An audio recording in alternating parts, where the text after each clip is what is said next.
సమ్మెట ఉమాదేవి స్వరపరిచిన 100 కథల వరహాలు. నేటి కథ మైదాకు వసంతం. రచన కోట్ల వనజాత.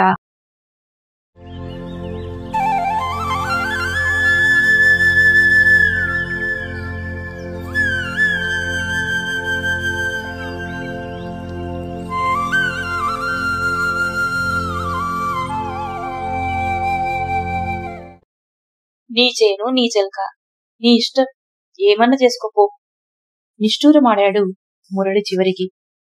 నాకేం మాట్లాడాలనో తొయ్యలే. తన ఆకుపచ్చటి కలేదో నెరవేర్చుకోవాలనుకుంటున్నాడేమో. ఒకసారి ప్రోత్సహిస్తే మంచిదని కొంచెం కవిత్వ ధోరణిలో నచ్చచెప్పబోయాడు.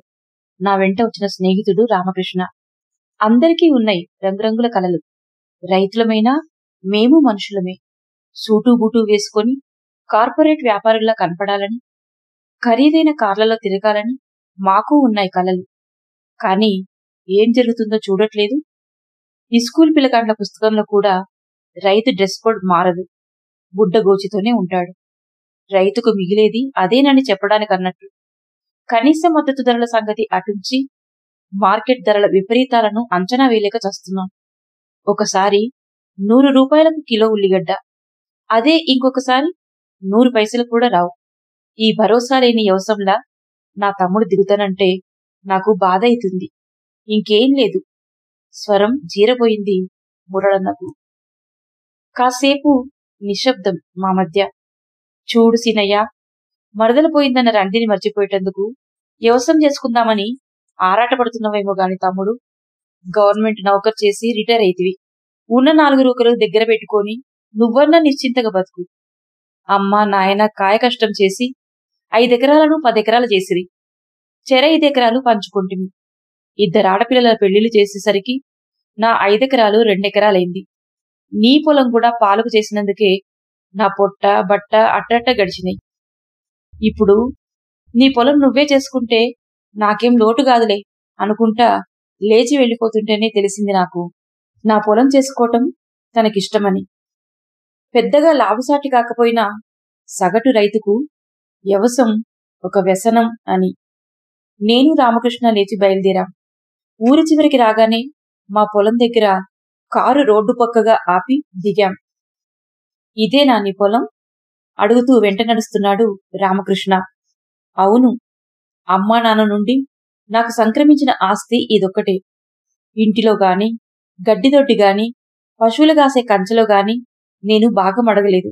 అన్నా ఇస్తాననలేదు.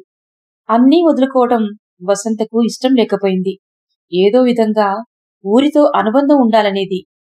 నేను వసంత ధ్యానంలోకి వెళ్లిపోవడం చూసి రామకృష్ణ నా దృష్టి మరల్చాలన్నట్టుగా గట్టిగా భుజం తట్టాడు. నేను కూడా తేరుకొని, అవును, ఇదే నా పొలం. 2 ఎకరాల తరి, 3 ఎకరాల మెట్ట. పొలం చూస్తే అర్థమవుతుంది. బోరు నీళ్ళు అందిన కాడికి పొలం చేస్తారు. పై బాజుకున్నది మెట్ట పంటలేస్తారు. కింది 2 ఎకరాలకే నీళ్లు. ఆడికాడికైతే రాము. పైపక్క ఆమ్దాలో, కందులో, మొక్కజొన్నలో పండించేది అన్న. నేను పరిశీలనగా చూశాను. నేలను పరిశీలనగా చూశాడు రామకృష్ణ. ఎర్రటి దుబ్బ నేల. తరిపొలంగా మారింది కూడా. చాలా బలవంతంగా మార్చినట్టుంది. సారం లేని నేల. అదే మాట అన్నాడు నాతో. నేను నవ్వాను. అదేం విచిత్రమో రాము. అమ్మా నాన్న వ్యవసాయం చేసినన్ని రోజులు ఇంట్లో తినటానికి, విత్తనాలకు, గింజలకు గింజలు మారకం వేయటానికి, బయటి వాళ్లకు పెట్టడానికి, కొద్దో గొప్పో అమ్ముకోవడానికి సరిపోయిన వ్యవసాయం అన్న చేతిలో 10 ఎకరాలున్నా చాలలేదంటాడు. పొలం చివరి గట్టుదాకా నడిచివచ్చి ఆగినం. చింత చెట్టు సగం కాలిన గుర్తులింకా పోలేదు. కాని గాయం కనపడకుండా చివురు కొమ్మలు అడ్డంగా పెరిగినాయి. ఈ చెట్టు మీద పిడుగుపడింది? పరిశీలనగా చూస్తూ అడిగాడు రామకృష్ణ. చెట్టు మీద పడిన పిడుగే మా జీవితాల్లో కూడా పడింది అన్నాను విచారంగా. అదేమిటన్నట్లు చూశాడు. వర్షం వస్తుందని రక్షణ కోసం అలవాటుగా అమ్మా నాన్న ఈ చెట్టు కింద నిలబడ్డారు. అప్పుడు పడిన పిడుగుకు అమ్మ అక్కడికక్కడే చనిపోగా, నాయన గాయపడి కాలు చెయ్యి పనిచేయక మరో సంవత్సరానికి పోయిండు. ఇది జరిగి 20 ఏండ్లయ్యింది. పాక్షికంగా దెబ్బతిన్న పెద్ద చింత చెట్టు మళ్లీ నిండుగా ఊపిరి పోసుకుంది. చెట్టు తీసేయమని చాలామంది చెప్పారు. ప్రకృతి వైపరీత్యానికి చెట్టు బాధ్యత వహించదు అంది వసంత. వసంతకు చెట్లంటే ప్రాణం. అందుకేనేమో చిగురించిన చెట్టులోనే అమ్మ ప్రాణం ఉందనిపిస్తుంది నాకు. చింత చిగురు కొద్దిగా అందుకొని నోట్లో వేసుకొని ఇష్టంగా తిన్నాను. అంతలోనే చింత చిగురుతో అమ్మ చేసిన అన్ని వంటలు గుర్తుకొచ్చినాయి. పప్పు, పచ్చడి, కోడికూర, దేనికైనా సరిజోడు చింత చిగురు. అమ్మ మనసులాంటి కమ్మదనం. ఇంతకు ఏం నిర్ణయించుకుంటున్నావు? అడిగాడు మిత్రుడు. వసంత బతికుండగా తీర్చలేని కోరిక ఇప్పటికైనా నెరవేరిస్తే బాగుండుననుకుంటున్నా. ఏంటది అన్నట్టుగా చూస్తున్న అతనికి వసంత మాటల్లోనే చెప్పా. మన పొలంలో కోరుకున్న మొక్కలన్నీ నాటుకొని పచ్చటి వసంతాన్ని కళ్లతో పరవశంగా చూసుకొని తనూ చాలించాలని ఉంది అని. క్యాన్సర్తో తన పోరాటం మొదలైనప్పటి నుండి వెళ్లిపోయేంత వరకు 3 ఏళ్లు తరచుగా తను కోరిన కోరికే ఇదే. తీర్చలేదు. అంత సమయం లేకపోయింది. సర్వీసులో చివరి రోజులు. తన కోసం సెలవు పెట్టాను గాని తన కోరిక తీర్చడం కోసం ఏమీ చేయలేకపోయినా. కాసేపు మౌనం తర్వాత సాలోచనగా అన్నాడు రామకృష్ణ. శ్రీను, మీ అన్న కోణం నుండి కూడా ఆలోచించి చూడరాదు? ఉన్న 4 పైసలు పోగొట్టుకోవాలనా? లేదు లేదు. వసంత బలంగా కోరుకోవడం వల్లనే నాకు కూడా 4 చెట్ల మధ్య. నా మాట పూర్తి కాలేదింకా. సరే అయితే వెళ్దాం రా అంటూ దారి తీశాడు రామకృష్ణ. అరగంట ప్రయాణంతో మేముండే టౌన్కు చేరుకున్నాం. రామకృష్ణను ఇంటి దగ్గర డ్రాప్ చేస్తుంటే, రేపు మార్నింగ్ వాక్కు మనిద్దరం కలిసి వెళ్దాం. 5:30 కల్లా రెడీగా ఉండు అన్నాడు. సరేనని ఇంటికి చేరిన. గేటు దగ్గర మందార చెట్టును మేక అతి ప్రయత్నం మీద ఆకులు అందుకొని తింటున్నది. 2 ఆడవాళ్లు మాట్లాడుకుంటూ ఆగ్నేయ మూల వారగా ఉన్న మైదాకు చెట్టు నుంచి ఆకు కోసుకుంటున్నారు. నన్ను చూసి పక్కకు వెళ్ళిపోయారు. వసంత అందరినీ మైదాకు కోసుకొనిచ్చేది. అందుకే అంత స్వేచ్ఛ అందరికీ. తాను చేయని పేరెంటం తన మైదాకు చెట్టు చేస్తుందని సంబురంగా చెప్పేది.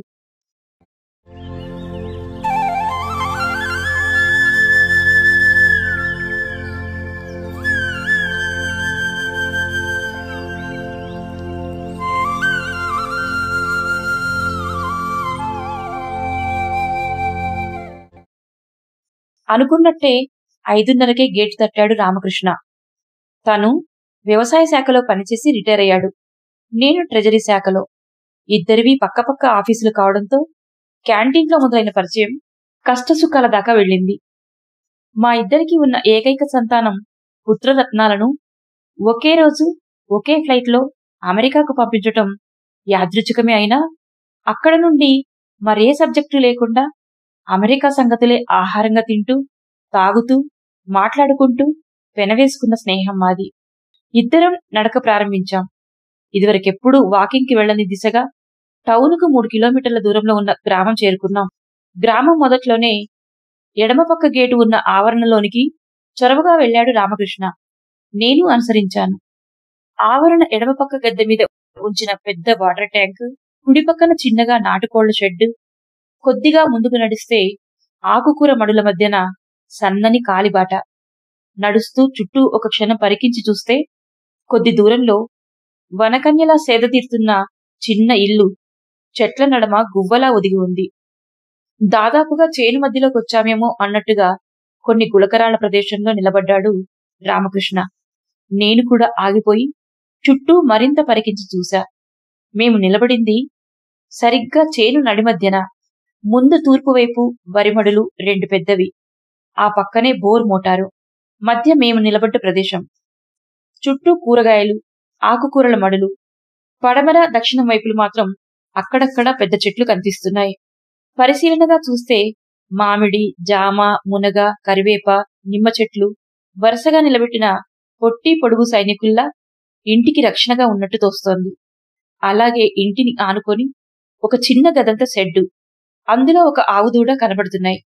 వంట చేనంతా సుమారు 2 ఎకరాలుంటుందేమో. చుట్టూ రాతి కడిలతో, ఇనప తీగలతో చుట్టబడి ఉంది. మేము వచ్చిన గేట్ ఒక్కటే రాకపోకలకు దారి. గట్టి ప్రయత్నంతో చిత్రకారుడు ఊహించి గీసిన చిత్రంలా ఉందా పచ్చదనం. ఆ పచ్చదనంలో ఎన్నో భిన్న వర్ణాలు, ముదురు, లేత, నిమ్మ పసుపు కలుపుకొని నిండైన క్యాన్వాస్ లాగా నా కళ్ళు దాహాన్ని తీర్చుకుంటున్నాయి. పోషాలు పిలిచాడు రామకృష్ణ. వరిమడిలో ఏదో పనిచేస్తున్న వ్యక్తి ఎవరన్నట్టుగా లేచి నిలబడి, మీరా సారు, గింత పొద్దుగాల గిట్లొచ్చిండ్రు అన్నాడు సంతోషం నిండిన ముఖంతో.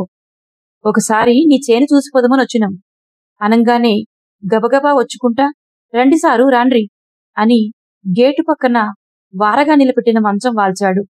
దగ్గరగా కోళ్లుండడంతో కాసింత వాసనొస్తున్న పచ్చిగాలి వాసన దాన్ని డామినేట్ చేస్తోంది. తర్వాత కూసుంటాం గాని చేను చూద్దాందా అని కూరల మడుల మధ్య దారిలో నడక మొదలుపెట్టి అంతా కలయ తిరిగినాం. అందమైన చిన్న ఇంటి ముందు వంగ, మిరప, టమాటా, ఇంటికి కుడివైపు దక్షిణం పక్కకు బీర, సొర, పొట్ల, కాకర, పందిరి పంటలు కిందికి వరిమడుల దాకా విస్తరించినాయి. పరీక్షగా పట్టిపట్టి చూస్తే చుట్టూ వేసిన తీగలు కనపడకుండా ఉత్తరం పక్కకు, తూర్పు వైపుకు, వరిపొలం దాకా కంచంతా మైదాకు చెట్లే గుబురుగా నిండి ఉన్నాయి. కూరగాయలు గిట్టుబాటైతున్నాయా పోషాలు అడిగాడు రామకృష్ణ. తిరిగి చూస్తే పోషాలు లేడక్కడ. ఇంట్లో నుండి బయటకొస్తున్నాడు. ఒక చేతిలో వాటర్ బాటిల్, ఒక చేతిలో టీ కప్పులతో ట్రే కనిపించాయి. పచ్చటి చేను మధ్యలో నిలబడి చల్లటి నీళ్లు, వేడివేడి టీ తాగటం గొప్ప అనుభూతి క్షణాలవి.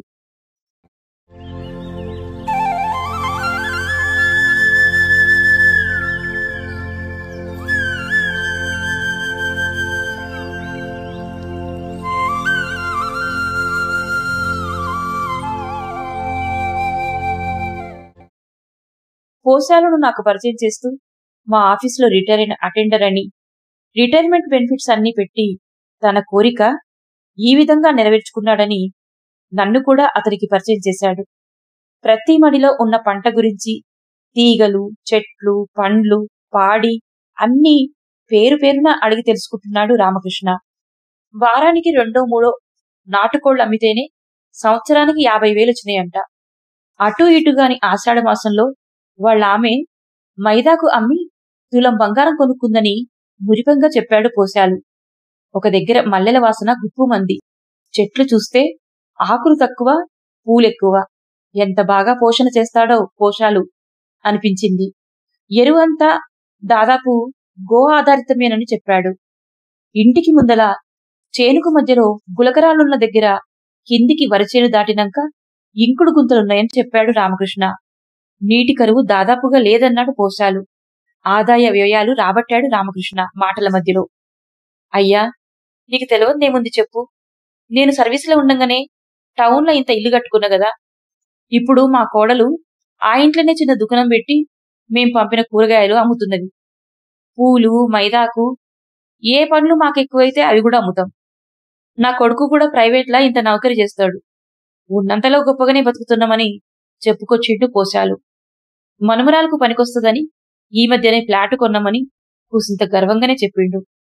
అట్లనా, బాగా చేసినవులే అని అభినందించిండు రామకృష్ణ. ఏదో పనున్నట్టు ఇంట్లోకి పోయిండు పోశాలు. మక్కగారెలు ప్లేట్ల పెట్టుకుని తెచ్చిండీసారి. అయ్యో, ఇంత పొద్దుగాల గివేందుకు మొహమాట పడ్డాం. టౌన్కెళ్ళి 2 మైళ్ళు నడిచొస్తుంది సారు.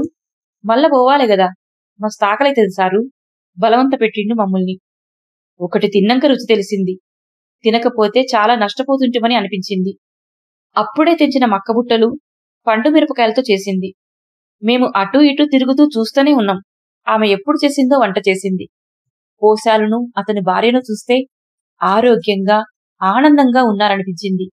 ఏం తిన్నా అంతా తాజా పంట, వంట, తగినంత శారీరక శ్రమ, సొంతంగా మార్కెటింగ్ చేసుకోవడం వల్ల గొప్ప సంతృప్తి.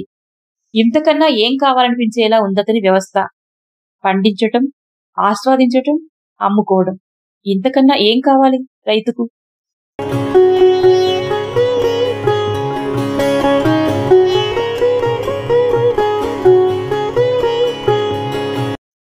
తిరిగి వస్తుంటే అదే అన్నాడు రామకృష్ణ.